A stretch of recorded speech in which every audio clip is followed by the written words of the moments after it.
Overall, today we have charged 3 people who organized these scams, 2 SAT or ACT exam administrators, 1 exam proctor, 1 college administrator, 9 coaches at elite schools, and 33 parents who paid enormous sums to guarantee their children's admission to certain schools through the use of bribes and fake academic and athletic credentials.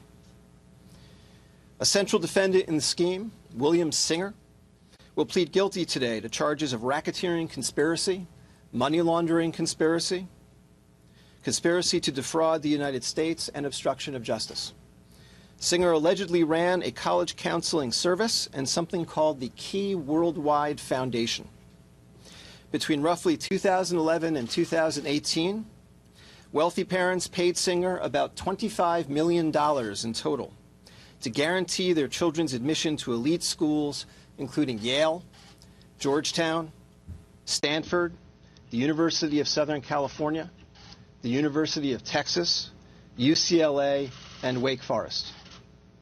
Beyond enriching himself, Singer used that money to bribe college officials, Division I coaches, college exam administrators, all to secure admission for the children of his clients, not on their merits, but through fraud.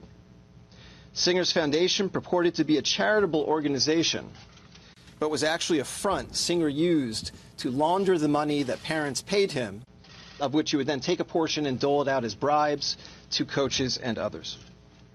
More specifically, with respect to the SAT and ACT scheme, numerous parents paid Singer between $15,000 and $75,000 to have someone either take the exam for their child or to correct their child's answers afterward, all to achieve a sufficiently high pre-agreed score on those tests.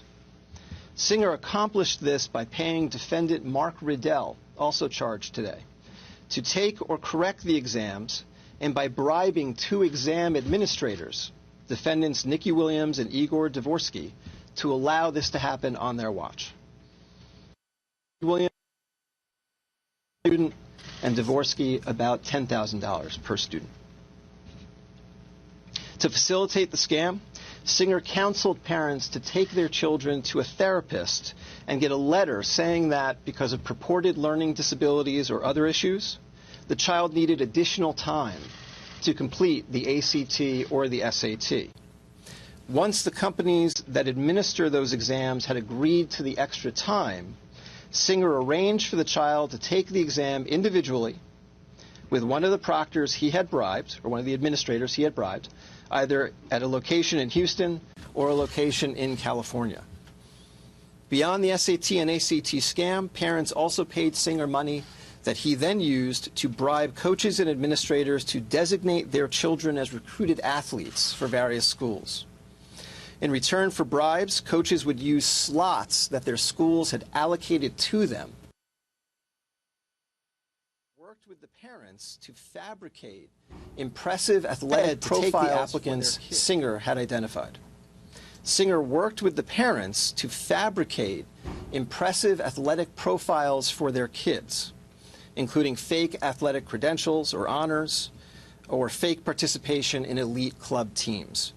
In many instances, Singer helped parents take staged photographs of their children engaged in particular sports. Other times, Singer and his associates used stock photos that they pulled off the internet, sometimes photoshopping the face of the child onto the picture of the athlete and submitting it in support of the applications for these children to elite schools. In one example, the head women's soccer coach at Yale, in exchange for $400,000, accepted an applicant as a recruit for the Yale women's team, despite knowing that the applicant did not even play competitive soccer. The student was in fact admitted, and afterward, the student's family paid Singer $1.2 million for that service. In addition to the standardized test scam and the college admissions scam, Singer also arranged for someone to take online high school classes in place of certain students, so that those students could submit higher grades as part of their overall college application packages.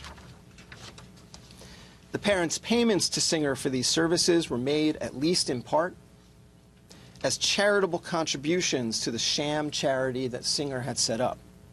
At his direction, employees of the charity sent Singer's clients acknowledgement letters, falsely confirming that no goods or services had been exchanged for the purported donation. This enabled the parents to not only mask the true nature of the payment, but also take the tax write-off at the end of the year. Today, we have charged 33 parents nationwide with hiring Singer's group to defraud testing companies and/or various universities. These parents are a catalog of wealth and privilege. They include, for example, CEOs of private and public companies, successful securities and real estate investors, 2 well-known actresses, a famous fashion designer, and the co-chairman of a global law firm. Based on the charges unsealed today, all of them knowingly conspired with Singer and others to help their children either cheat on the SAT or ACT and/or buy their children's admission to elite schools through fraud. Singer's clients paid him anywhere between $100,000 and $6.5 million for this service, though the majority paid between $250,000 and $400,000 per student. This case is about the widening corruption of elite college admissions through the steady application of wealth combined with fraud. There can be no separate college admissions system for the wealthy, and I'll add that there will not be a separate criminal justice system either. Every year, hundreds of thousands of hardworking, talented students strive for admission to elite schools. As every parent knows, these students work harder and harder every year in a system that appears to grow more and more competitive every year. And that system is a zero-sum game. For every student admitted through fraud, an honest, genuinely talented student was rejected. The parents charged today, despite already being able to give their children every legitimate advantage in the college admissions game, instead chose to corrupt and illegally manipulate the system for their benefit. We're not talking about donating a building so that a school's more likely to take your son or daughter. We're talking about deception and fraud, fake test scores, fake athletic credentials, fake photographs, bribed college officials. As you can see from the various charging documents unsealed today in this case, the investigation was complex and extremely labor-intensive. 2 defendants will plead guilty this afternoon.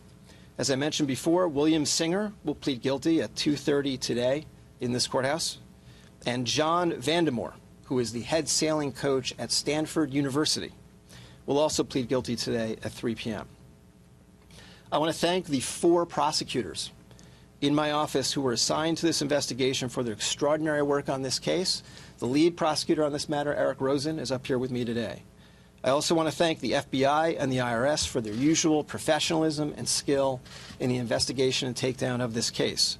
The takedown today involved over 200 federal agents nationwide who arrested 50 people in 6 states and on both coasts.